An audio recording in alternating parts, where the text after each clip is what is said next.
Bismillahirrahmanirrahim. Assalamualaikum dan selamat sejahtera yang dihormati Ustaz Abdul Halim bin Abdul Ghaffar dan rakan-rakan sekalian. Saya Nur Syahira binti Hussein dari KB45A ingin membentangkan berkenaan dengan konsep kekeluargaan Islam dan kemasyarakatan. Jadi, tanpa membuang masa, kita teruskan dengan slide yang seterusnya. Pembinaan keluarga Islam. Okey, kekeluargaan Islam ini bermula dari pembinaan keluarga Islam itu sendiri. Kita tengok poin yang pertama. Sebahagian kebahagiaan manusia dapat dilihat melalui hidup berkeluarga. Kenapa disebut sebahagian, tidak disebut keseluruhan? Okey, kerana tak semua keluarga itu akan bahagia bila berkeluarga. Mungkin mereka mempunyai masalah dalam keluarga sendiri. Yang kedua ialah Islam meletakkan asas dalam membentuk keluarga, iaitu sebelum dan selepas perkahwinan. Pembentukan asas keluarga. Pembentukan asas keluarga ni berasaskan akidah, syariah dan akhlak, serta dia mengambil kira aspek spiritual dan material. Bila dalam keluarga, akidah, syariah dan akhlak dia rosak, maka rosaklah rumah tangga tersebut. Material pula ialah berkenaan dengan kebendaan. Contohnya lah zaman sekarang ni, nak kahwin mesti kena ada pendapatan yang tetap. Okey, yang terakhir ialah matlamat berkeluarga, mampu melahirkan generasi yang cemerlang di dunia dan di akhirat. Okey, seterusnya ialah tujuan perkahwinan dalam Islam. Apa tujuan perkahwinan dalam Islam? Okey, kita tengok yang pertama, memenuhi sunnah para rasul. Rasul dengan Nabi tu dia berkahwin. Itu adalah sunnahnya. Yang kedua ialah memenuhi kehendak naluri dan mendatangkan ketenangan jiwa. Okey, naluri ni ialah fitrah manusia yang memerlukan pasangan. Mendatangkan ketenangan jiwa ni pula ialah orang yang berkahwin ni asalnya jiwa dia tenang, tapi ada juga yang tak tenang. Sebab apa? Sebab masalah yang berlaku dalam rumah tangga. Okey, seterusnya ialah memelihara kesinambungan manusia ataupun keturunan. Ini adalah merupakan rantaian manusia dari satu generasi ke generasi yang lain. Yang keempat ialah memelihara nasab keturunan dan meramaikan umat. Nabi sendiri pernah berkata bahawa aku berbangga di akhirat esok dengan umatku yang ramai. Jadi kita ramai-ramaikanlah. Yang kelima ialah memelihara masyarakat daripada masalah keruntuhan akhlak dan perbuatan dosa. Contohnya lah, bila kita jenis ada perasaan untuk melakukan zina, maka cepat-cepatlah berkahwin. Jadi kita dapat elakkan daripada berlakunya keruntuhan akhlak. Yang keenam ialah merapatkan hubungan tali persaudaraan. Okey, contohnya bila kita berkahwin dengan orang yang tak ada tali persaudaraan, dia akan jadi satu hubungan kekeluargaan yang baru. Itu pentingnya perkahwinan. Okey, seterusnya ialah asas pembentukan keluarga.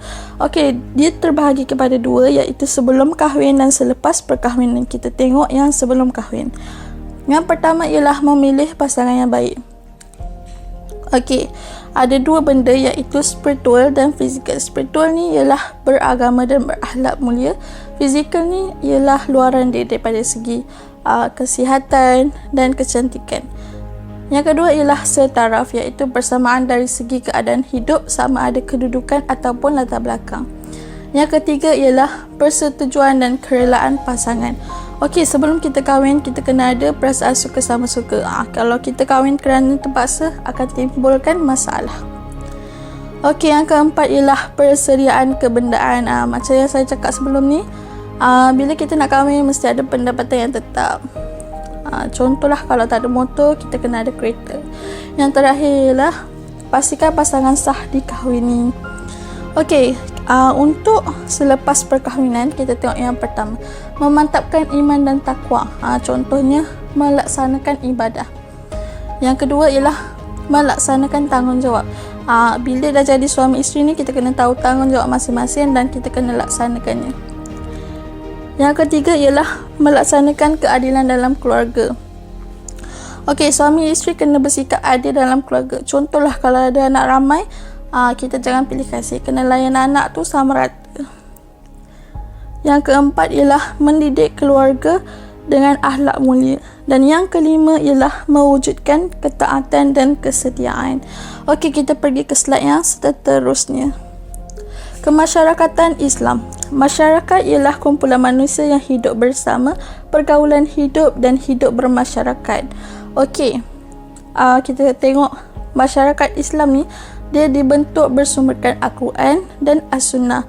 Dia berasaskan kepada 3 benda ni, iaitu akidah, syariah dan akhlak. Okey, seterusnya ialah prinsip masyarakat Islam, terbahagi kepada 5. Yang pertama ialah keadilan. Adil memberi hak asasi hidup, persamaan dari segi undang-undang dan menerima ganjaran.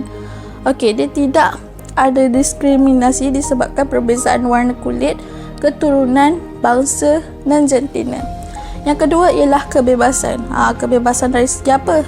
Kebebasan berfikir, berideologi, bersuara dan beramal selagi tidak memudaratkan individu dan masyarakat.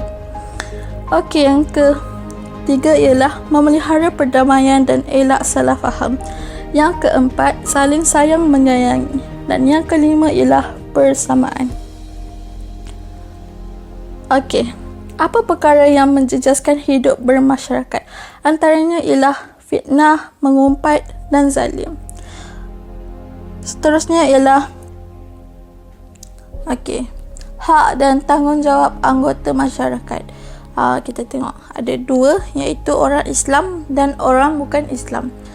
Orang Islam ni, yang pertama ialah laksanakan tanggungjawab terhadap Allah. 2, eratkan persaudaraan. 3, taat kepada pemimpin. 4, tegakkan keadilan.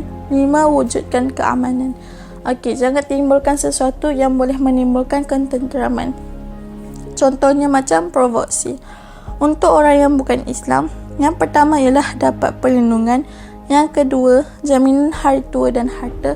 Okey, harta dia, kita sebagai orang Islam, dia ada hak untuk guna harta mereka. Yang ketiga ialah bebas beragama. Okey, contohnya macam China, India, mereka ada perayaan sendiri. Contohnya macam tarian Cina lah, apalah. Okey, benda tu tak mengganggu kita sebab perayaan dia tu bukannya sepanjang masa. Yang keempat ialah kebebasan bekerja. Dan yang kelima ialah menjawat jawatan dalam kerajaan. Okey, apa tanggungjawab orang bukan Islam? Membayar jizyah, haraj dan cukai perniagaan. Yang kedua ialah patuh kepada perundangan Islam. Dan yang ketiga, menghormati pemimpin dan orang Islam. Okey, kita masuk topik ummah pertengahan, iaitu umat yang adil yang sentiasa memiliki dan melaksanakan kesederhanaan dalam setiap aspek. Ringkasnya, dia tidak keterlaluan dalam semua hal ataupun berlandaskan kesederhanaan dan tidak berlebihan. Seterusnya, kita tengok contoh kesederhanaan dalam Islam. Yang pertama ialah akidah, beriman kepada kewujudan Tuhan. Yang kedua ialah ibadah. Ibadah solat yang dikerjakan 5 hari sewaktu semalam. Yang ketiga ialah undang-undang. Manusia diberi kebebasan namun terikat dengan syariat, hukum dan peraturan yang ditetapkan. Yang keempat ialah orang yang berakhlak mulia ini mencerminkan agamanya. Okey, yang terakhir ialah ummah terbaik, iaitu umat Islam yang melaksanakan tanggungjawab yang diperintahkan oleh Allah, bukan sahaja aspek ibadah, malah semua aspek kehidupan, termasuklah ekonomi, sosial dan pendidikan. Okey, kita tengok ciri-ciri dia. Yang pertama ialah menyuruh orang lain untuk melaksanakan kebaikan dan mencegah kemungkaran. Yang kedua, berdakwah kepada manusia. Yang ketiga, mengesahkan Allah dan tidak melakukan perbuatan syirik. Yang keempat ialah beramal soleh. Dan yang terakhir, berakhlak mulia. Okey, kesimpulannya ialah keluarga ni dia merupakan komponen penting dan proses pembentukan masyarakat dan negara. Tanpa keluarga ni, kewujudan masyarakat dan negara tidak akan sempurna.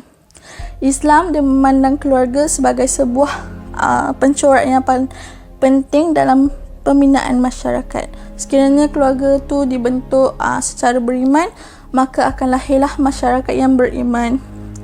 Okey, suami, isteri, ibu bapa dan anak-anak ni merupakan komponen keluarga utama. Allah tidak menurunkan undang-undang kekeluargaan yang dipanggil munakahat untuk memastikan anggota keluarga tersebut menjalankan hak dan tanggungjawab masing-masing untuk mencapai kebahagiaan di dunia dan di akhirat. Selain itu, masyarakat juga memainkan peranan yang penting dalam menjamin kedamaian sesebuah negara. Okey, sekian itu sahaja daripada saya. Terima kasih.